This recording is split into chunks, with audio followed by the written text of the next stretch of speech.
Morning everyone, कैसे हैं आप लोग।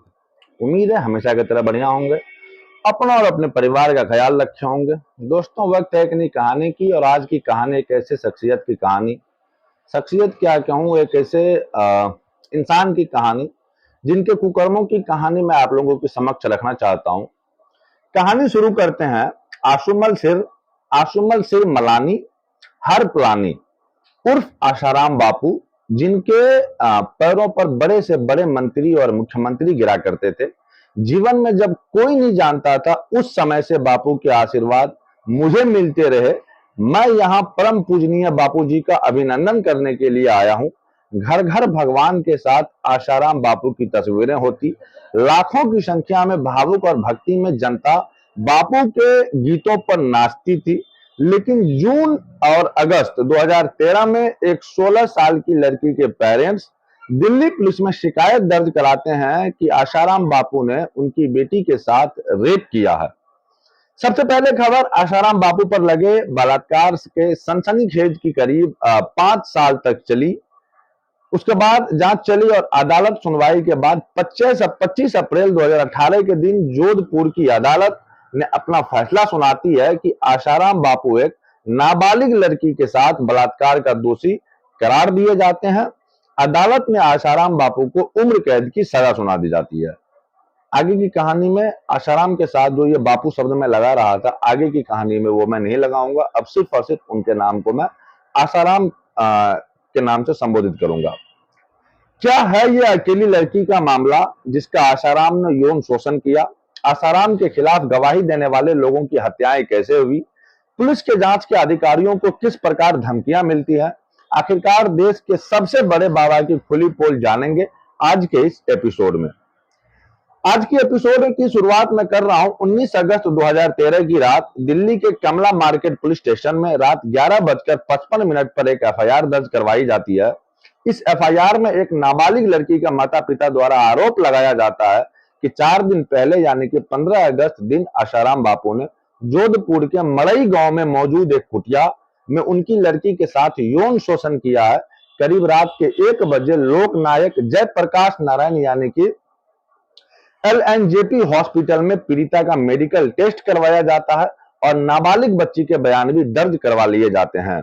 अगले दिन सेंट्रल दिल्ली के डीसीपी, जोधपुर वेस्ट के डीसीपी अजय लांबा को कॉल करते हैं और इस एफआईआर के बारे में सूचित करते हैं। क्योंकि घटना स्थल जोधपुर में आता था, इसीलिए आगे की जांच का काम भी जोधपुर पुलिस को ही करना था। क्योंकि रेप की कथित घटना को पहले ही 5 दिन बीत चुके थे, इसीलिए डीसी अजय लांबा ने सूरसागर थाने में एसएचओ मदन बेनीवाल को आदेश दिया कि वो तुरंत जाकर मुरई कुटिया को सील कर दे, ताकि मौजूदा सबूतों के साथ कोई छेड़खानी न हो सके। कहने को इस आश्रम का नाम मड़ई कुटिया था, लेकिन देखने में वो किसी आलीशान बंगले से कम नहीं था। पास के मड़ई गांव में कुछ दूरी पर मौजूद खेतों में स्थित इस मड़ई कुटिया को पुलिस के द्वारा सील कर दिया जाता है।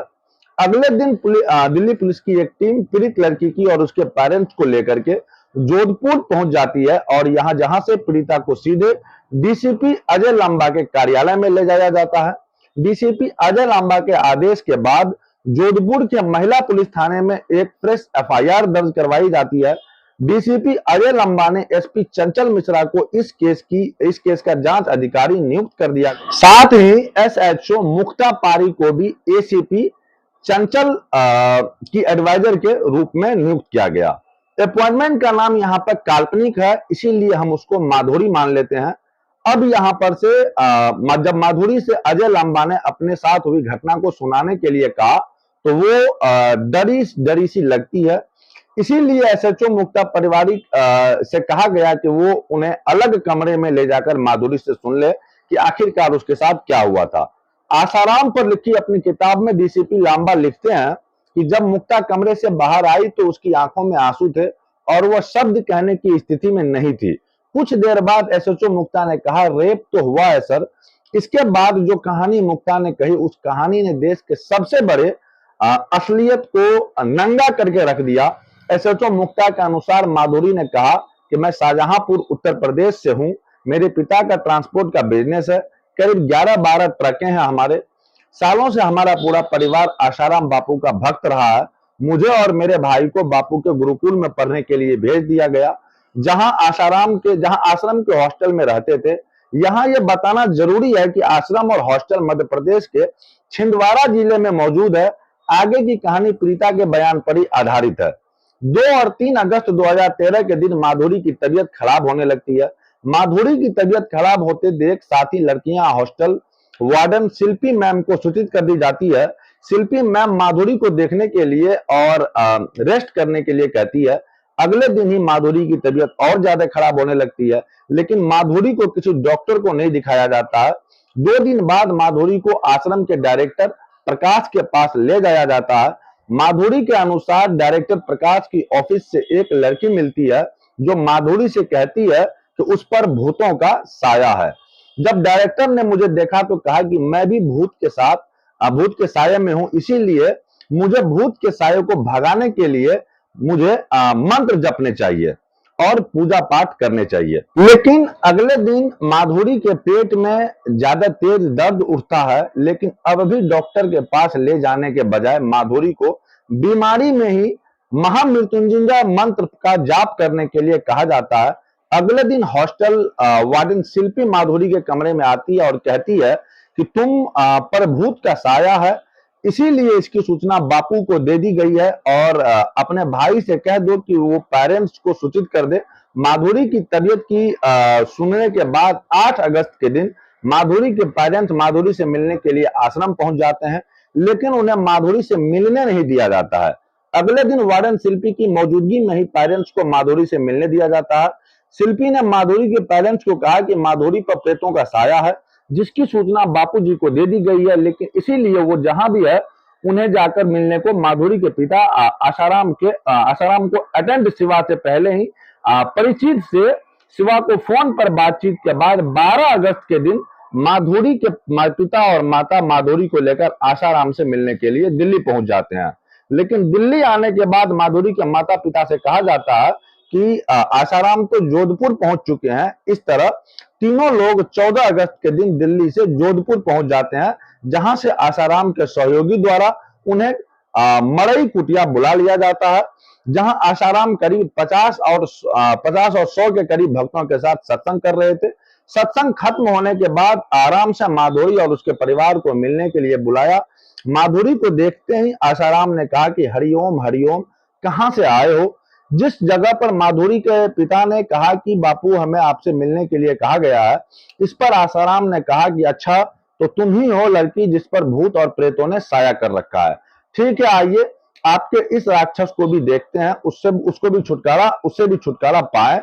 इसके बाद आसाराम अपनी कुर्सी से उठे और तांबे के एक बर्तन में अपनी हथेली में थोड़ा पानी लिया और कुछ मंत्र पढ़ने के बाद माधुरी के चेहरे पर छिड़क दिया और अपना माधुरी के सर पर हाथ रख दिया। और इसके बाद आसाराम ने माधुरी के परिवार को कहा कि जाइए विष्णु के कमरे में आराम कर लीजिए। इसके बाद रात 10 बजे आसाराम ने माधुरी के द्वारा उसी गार्डन में मिलने के लिए बुलाया। माधुरी के अनुसार आसाराम ने उनसे कहा कि तुम यहीं रुको और 11 दिनों तक धार्मिक अनुष्ठान करो, और जहां तक तुम्हारे माता पिता की बात है वो वापस जा सकते हैं।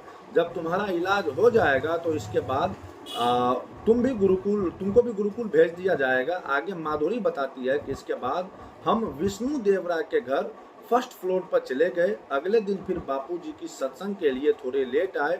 हम अन्य श्रद्धालुओं के साथ जाने वाले ही थे, लेकिन एक बार फिर बापू ने हमें बुलाया। इस वक्त करीब 10 बज रहे थे। जब हम कुटिया पहुंचे तो वो गार्डन में हमें मिले, जहां कुर्सी पर बैठकर वो हमें बताने लगे कि अनुष्ठान कैसे होगा। कुछ देर के बाद उन्होंने मेरे माता पिता को आश्रम के मेन गेट पर जाने के लिए कहा, जो कुटिया से करीब 500 गज की दूरी पर थी, और मंत्रोच्चार करने के लिए कहा। इसके बाद आसाराम ने अपने रसोइया के लिए तीनों के लिए दूध लाने के लिए भी कहा। दूध देने के बाद उसी रसोइया ने माधुरी से कहा कि वो आसाराम के कमरे के पीछे की साइड की सीढ़ियों पर बैठ जाए। इसके बाद माधुरी के माता पिता दोनों वहां से कुछ ही दूरी पर चले जाते हैं। माँ गार्डन में चली जाती है और पिता मेन गेट पर चले जाते हैं।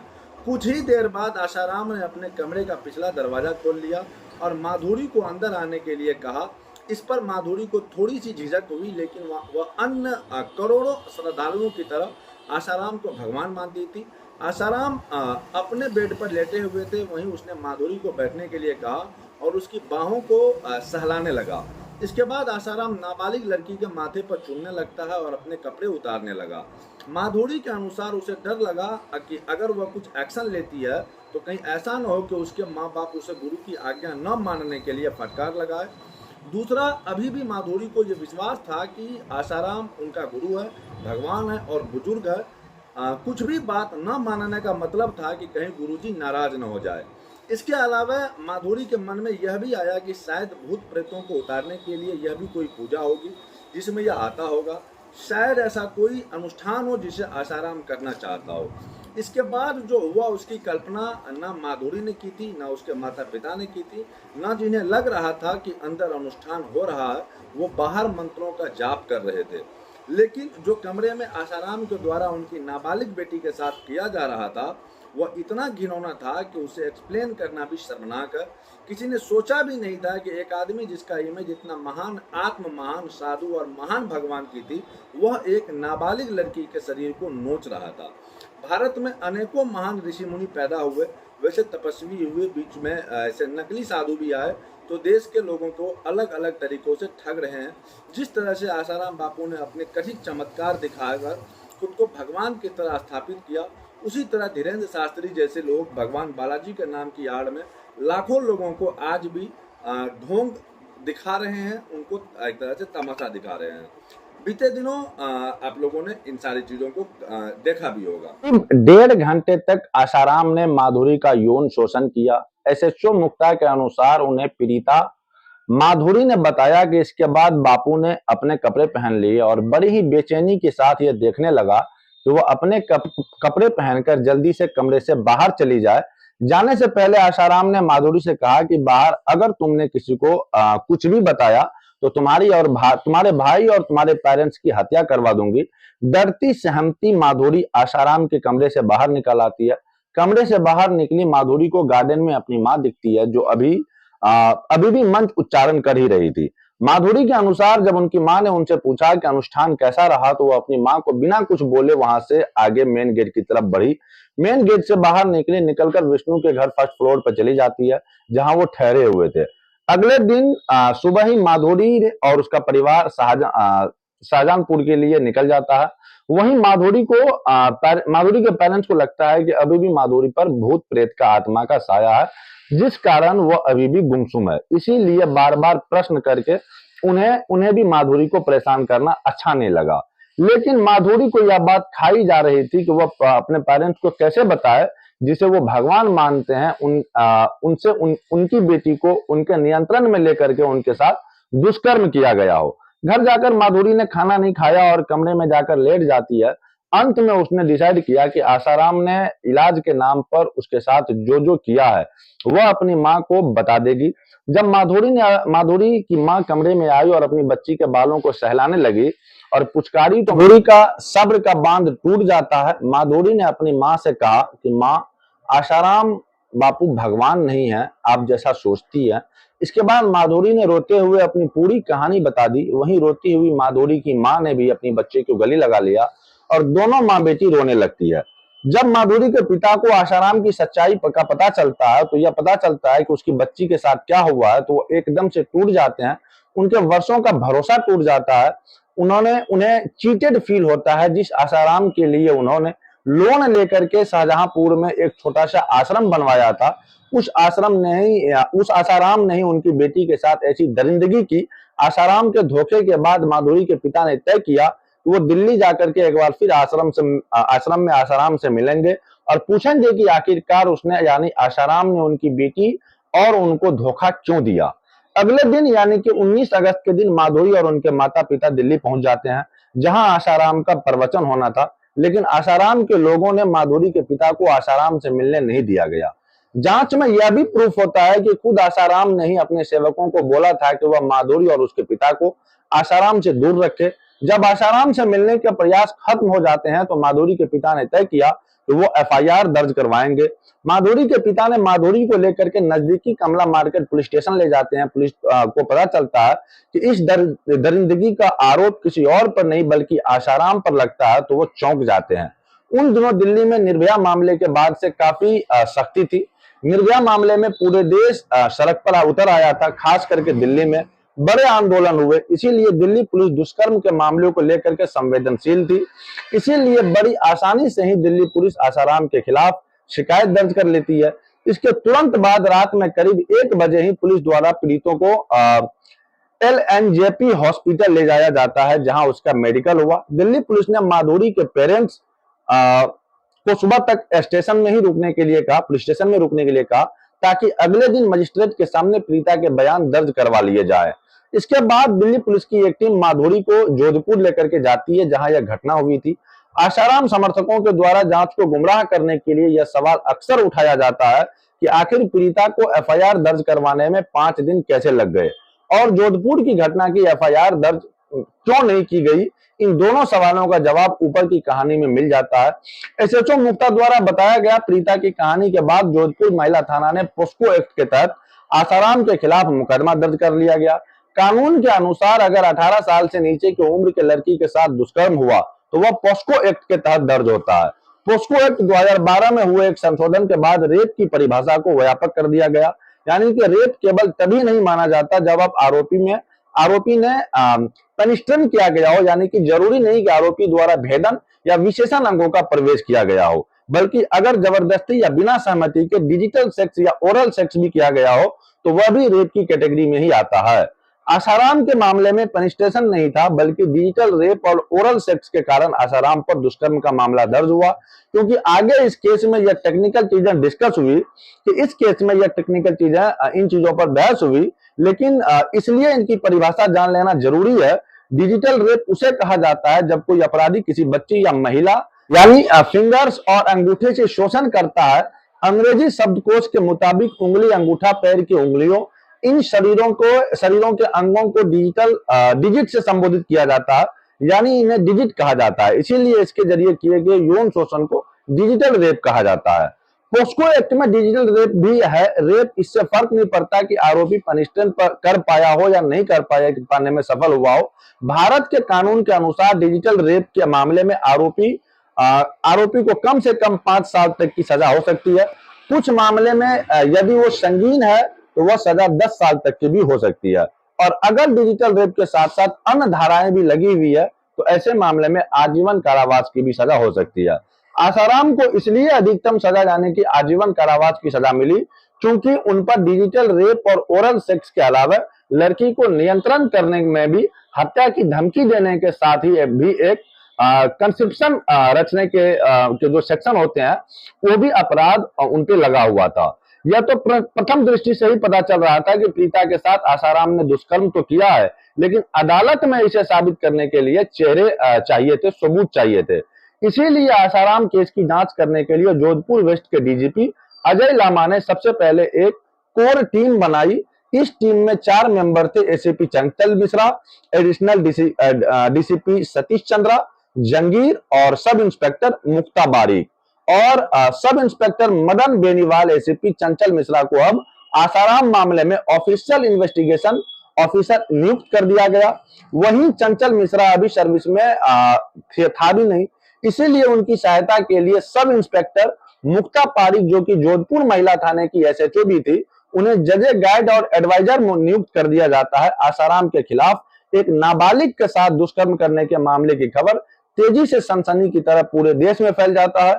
इसीलिए सबसे पहले आसाराम के खिलाफ लुकआउट सर्कुलर यानी कि LOC जारी कर दिया गया ताकि आसाराम देश छोड़कर भाग न जाए। अब बारी थी आसाराम को अरेस्ट करने के लिए, लेकिन यह काम हल्के हाथ से नहीं किया जा सकता था। एक तो इस मामले पर पूरी मीडिया की नजर थी, इसीलिए जोधपुर पुलिस नहीं चाहती थी कि मीडिया में पुलिस की यह छवि बने कि पुलिस एक निर्दोष बाबा को परेशान कर रही है। दूसरा, आसाराम की गिरफ्तारी का मतलब था पूरे देश में तहलका मच जाना। इससे भी आसाराम के लाखों भक्तों के बीच आसाराम को अरेस्ट करना मुमकिन ही नहीं बल्कि नामुमकिन था। इसीलिए परिणाम एक बड़ी हिंसा भी हो सकती थी इसका परिणाम। इसके साथ ही जोधपुर पुलिस को एक ऐसे एविडेंस भी इकट्ठा करने थे जिससे आसाराम की गिरफ्तारी को जायज और जरूरी ठहराया जा सके। अन्यथा आसाराम को आसानी से कोर्ट में जमानत मिल जाएगी और पीड़िता आधा केस वहीं हार जाएगी। इसीलिए जोधपुर पुलिस को काफी सावधानी बरतनी थी। सबसे पहले एसएचओ मुक्ता पारिक और उसके पति सब इंस्पेक्टर सत्यप्रकाश को आसाराम के छिंदवाड़ा आश्रम भेज दिया जाता है, जहां माधुरी और उसके भाई गुरुकुल में पढ़ा करते थे।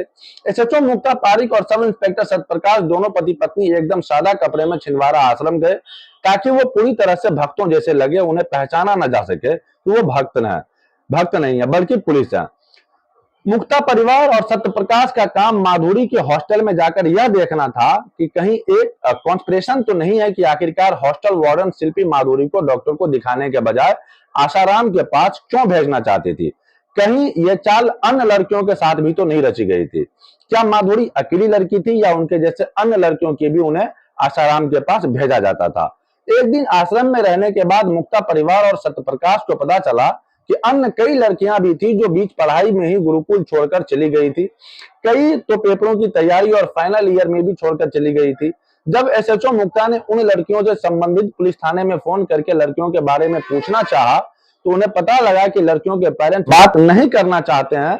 सब इंस्पेक्टर भवन सिंह के नेतृत्व में एक टीम इंदौर भेजी जाती है, जहां के ए आश्रम के रह रहा था भवर सिंह को भक्तों के भेष में इसलिए इंदौर आश्रम भेजा गया ताकि वो आसाराम को अरेस्ट के लिए एक ग्राउंड वर्क करके लिया जा सके। आश्रम को अरेस्ट किया जाएगा।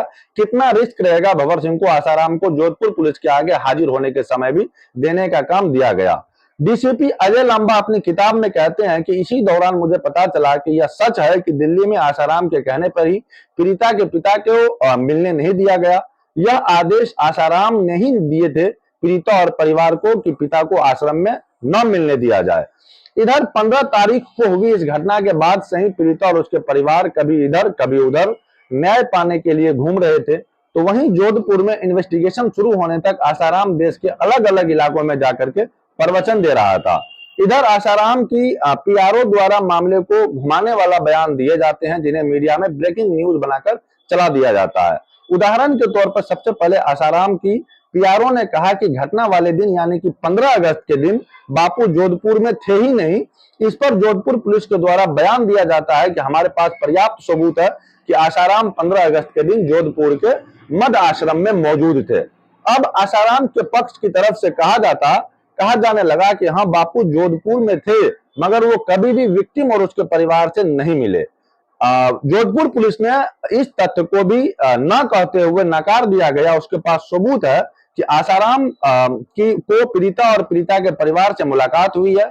इसके बाद आसाराम के पक्ष की तरफ से कहा गया कि हाँ, बापू लड़की से मिले जरूर थे लेकिन उनके परिवार की उपस्थिति में मिले थे। लेकिन जोधपुर पुलिस ने इस बात को भी खारिज करते हुए कहा कि इस बात के भी एविडेंस है कि आसाराम लड़की से अकेले में मिले थे। जब आसाराम की जल्दी से जल्द अरेस्ट की खबरें जैसे आने लगती है, वैसे देश भर में आसाराम के भक्तों के द्वारा रैलियां निकाली जाने लगी। कई जगह यह हिंसक प्रदर्शन होते हैं। पब्लिक और प्राइवेट प्रॉपर्टीज को भी नुकसान पहुंचाया जाता है।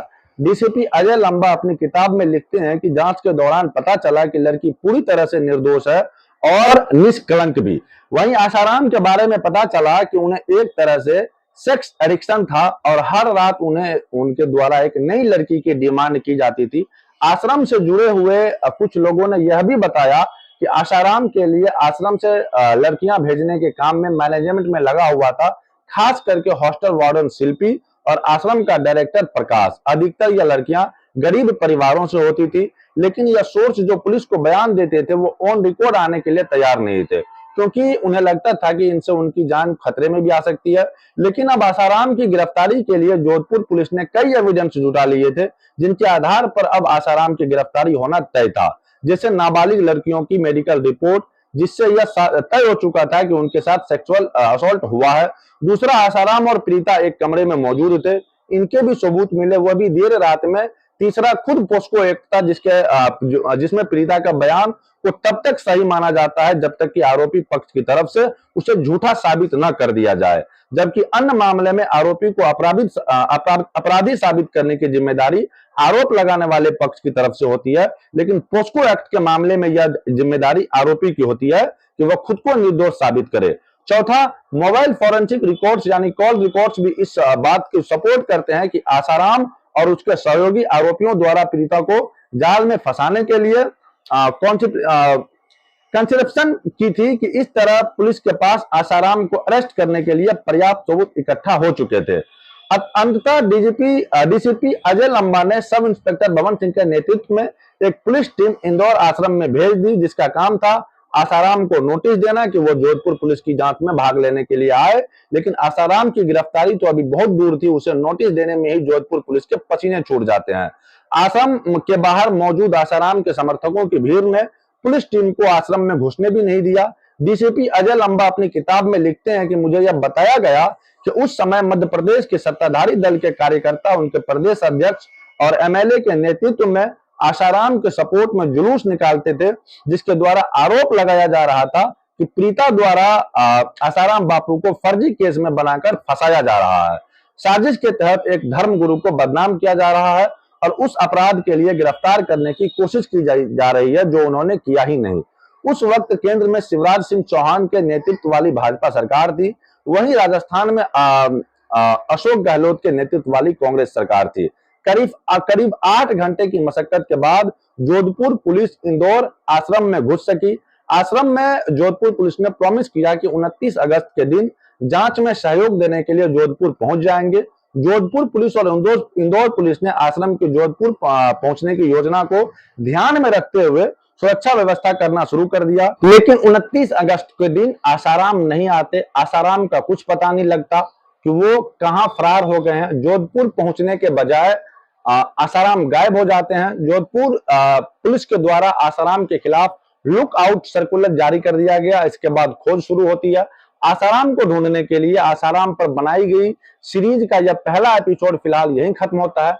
दूसरे एपिसोड के लिए हम आगे डिस्कस करेंगे। आई होप कि यहाँ तक का जो आपको मैंने कहानी सुनाया है पसंद जरूर आया होगा। पसंद अगर आया होगा तो वीडियो को लाइक कीजिएगा। चैनल पे अगर नए हैं तो चैनल को सब्सक्राइब जरूर कर लीजिएगा और जाते जाते बेल आइकन जरूर प्रेस कर दीजिएगा, ताकि इसी तरह की वीडियो की नोटिफिकेशन सबसे पहले आप तक पहुंच सके। बाकी अलविदा लेना चाहते हैं, मिलते हैं किसी नए वीडियो में नए टॉपिक के साथ। तब तक के लिए जय हिंद, जय भारत।